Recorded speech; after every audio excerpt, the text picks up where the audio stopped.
बिस्मिल्लाहिर्रहमानिर्रहीम। अस्सलाम वालेकुम। Welcome to my channel tasty treats with सारा।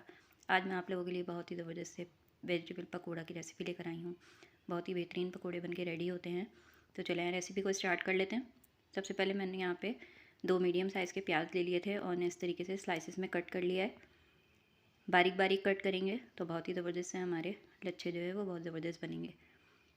अब जो है मैंने यहाँ पे तकरीबन एक छोटे साइज़ का बंद गोभी का फूल ले लिया था और उसे भी इस तरीके से बारीक बारीक कट कर लिया है। ये भी इसमें ऐड कर देंगे सारी गोभी। इससे बहुत ही ज़बरदस्त सा क्रंच आएगा हमारे पकोड़ों में।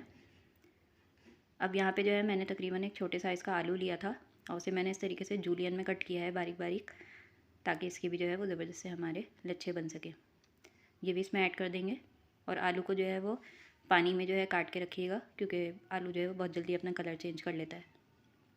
अब यहाँ पे जो है मैंने तकरीबन 2 जो है मीडियम साइज़ की छोटे साइज़ की यानी कि हरी मिर्चें ले ली थी, उन्हें कट करके डाला है और आधा जो है हरे धनिया का बंच ले लिया था, उसे चॉप करके डाल दिया है। अब यहाँ पे तकरीबन 1 टीस्पून सॉल्ट ऐड करूँगी। 1 टीस्पून ये भुना कुटा ज़ीरा ऐड करेंगे। अब यहाँ पे जो है तकरीबन 1 टीस्पून भर के रेड चिली फ्लेक्स ऐड करूँगी। अब यहाँ पे जो है 1 teaspoon red chilli powder add करेंगे। तकरीबन हाफ़ टेबल स्पून जो धनिया होता है साबुत धनिया, उसे जो है इस तरीके से हाथ पे हल्का सा क्रश करके और फिर इसमें ऐड कर देंगे। इससे बहुत ही ज़बरदस्त फ्लेवर आएगा हमारे पकोड़ों में।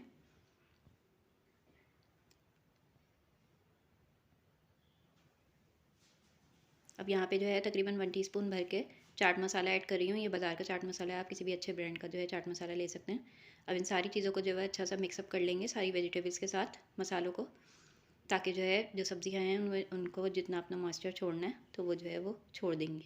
इन सारी चीज़ों का अच्छा सा मिक्सअप करके तकरीबन 2 मिनट के लिए इन्हें छोड़ेंगे, ताकि सब्जियाँ जो है अपना पानी छोड़ दें। चलिए देखें, हम 2 मिनट हो गए। अब इसमें बेसन ऐड करूँगी। तो यहाँ पे मैंने 1 कप के करीब बेसन लिया है। अच्छी क्वालिटी का बेसन लिएगा, थोड़ा थोड़ा करके ऐड करेंगे, एकदम से पूरा बेसन ऐड नहीं करूँगी। पहले हाफ़ कप ऐड किया है मैंने। अब जो है इसे मिक्सअप करूँगी।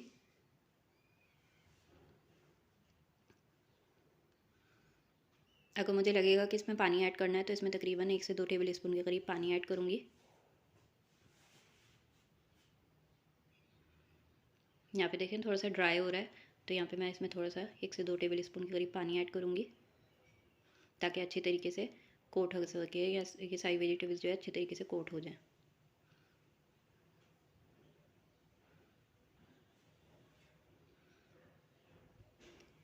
अब जो मेरा बचा हुआ बेसन था वो भी इसमें ऐड कर दूँगी सारा।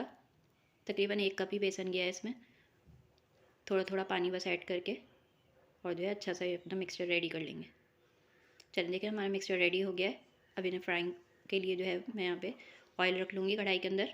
मैंने यहाँ पे कढ़ाई के अंदर जो है वो ऑयल ले लिया है। डीप फ्राई करेंगे। अच्छा सा हमारा ऑयल गर्म हो जाएगा तो इसमें अपने पकोड़े ऐड कर देंगे। बहुत ज़्यादा बड़े साइज़ के ऐड नहीं करेंगे, बस इस तरह मीडियम से पकोड़े जो है वो इसमें डालते जाएंगे। थोड़े से फासले से डालेंगे ताकि एक दूसरे में जुड़ ना जाएं।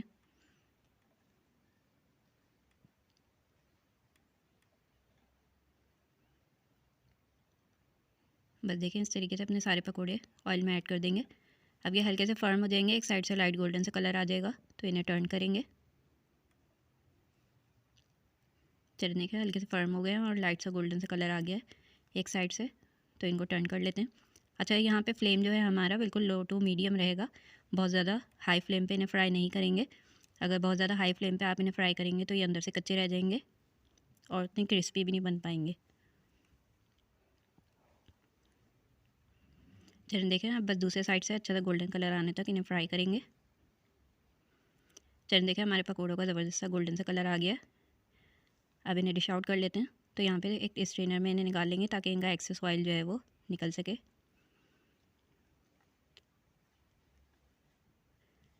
बस देखें इस तरीके से, और अपने सारे पकौड़े इसी तरह बना के रेडी कर लेंगे। चलें तो व्यूअर्स, देखें हमारे मज़ेदार से क्रिस्पी से वेजिटेबल पकौड़ा रेडी हैं। बहुत ही ज़बरदस्त क्रिस्पी पकौड़े बन के रेडी होते हैं। आप इस रेसिपी को ज़रूर ट्राई करिएगा।